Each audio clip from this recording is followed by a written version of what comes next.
అయితే పెళ్ళైపోయినాక డాన్సులే ఉంటాయి కదా, అంటే ఇంట ఆమె పెన్మిడితో చేయించే డాన్స్ గురించి అంటలేను నేను, బరాత్ బరాత్ డాన్సుల గురించి చెప్తున్నా. మనమంటే బరాత్ అంటాం కానీ బాగా పైసలు గల్లోళ్ళు షానిగ సంగతను ఇంకేదో పేరు పెట్టుకొని స్టేజ్ మీద స్టైల్గా డాన్సులు చేస్తారు. సరే వాళ్ళ గురించి మనకెందుకు, మనం పక్క పేదోళ్ళము. అయితే బరాత్లా పెళ్లి పిల్లను సాగదోలేటప్పుడు ఇంట్లోళ్ళు చుట్టాలు ఒక డాన్స్ చేస్తారు అనోళ్ళ. నేనైతే మా అన్న పెళ్ళికి శివ మోగినట్టే దూరం డాన్స్ చేసిన. మా అన్న వదినలే పరిశాన్ అయ్యారు నా నాట్య విన్యాసాలు చూసి.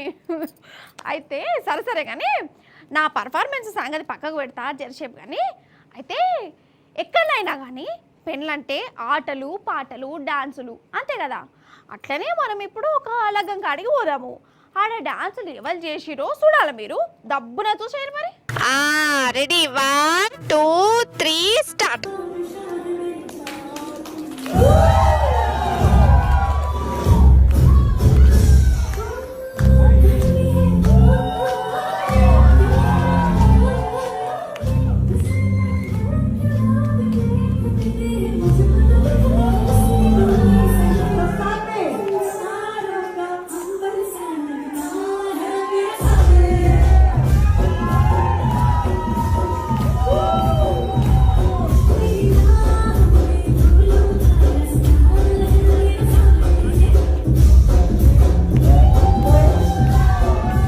వారెవ్వా, ఈ డాన్స్ ఏర్పాటు చేసిరానుల్లా మన ఢిల్లీ పాత సీఎం కేజ్రీవాల్ సారే ఇంటాముతో కలిసి పుష్ప పాటకి డాన్స్ చేస్తాడు.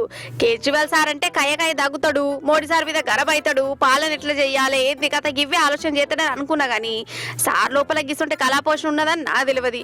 మరి ఎందుకు డాన్స్ చేసిండయ్యా అంటే కేజ్రీవాల్ సార్ బిడ్డ పెండ్లుండే. ఇక బిడ్డ పెండ్లైందంటే ఢిల్లీకి రాజైనా పూరి గుడిసెలు ఉండే గరీబోళ్ళకైనా ఒక సంబరమే కదా. ఇక ఆ సంబరంలోనే కేజ్రీవాల్ సారు ఇట్లా విన్యాసాలు చూపించిండు అన్నట్టు.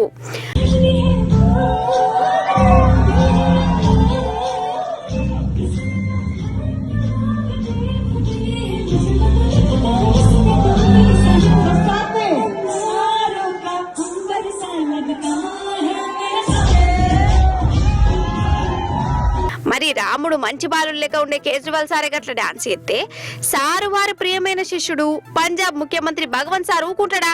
బల్లే బల్లే అనుకుంటా ధూమ్ధామే చేసిండు. అగగగగగగగగ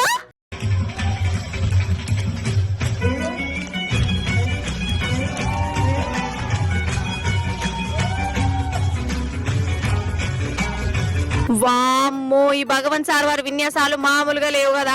తీరొక స్టెప్పులతో పెద్ద పెద్ద డాన్సులకే కరెంట్ షాట్ కొట్టినట్టు చేస్తుండు. కానీ ఎంతసేపు రాజకీయాలు పార్టీల మీదనే ఉండే ఈ పాత సీఎం పంజాబ్ సీఎం జరసేపు పరపతి గిరపతిని మర్చిపోయి సాదా సీదా జనాలు లెక్కనే మారిపోయి జరింతసేపు సంబరాలు చేసుకునే వరకల్లా వీళ్ళ అభిమానులు ఒగ మురిసిపోతుర్రా అసలు.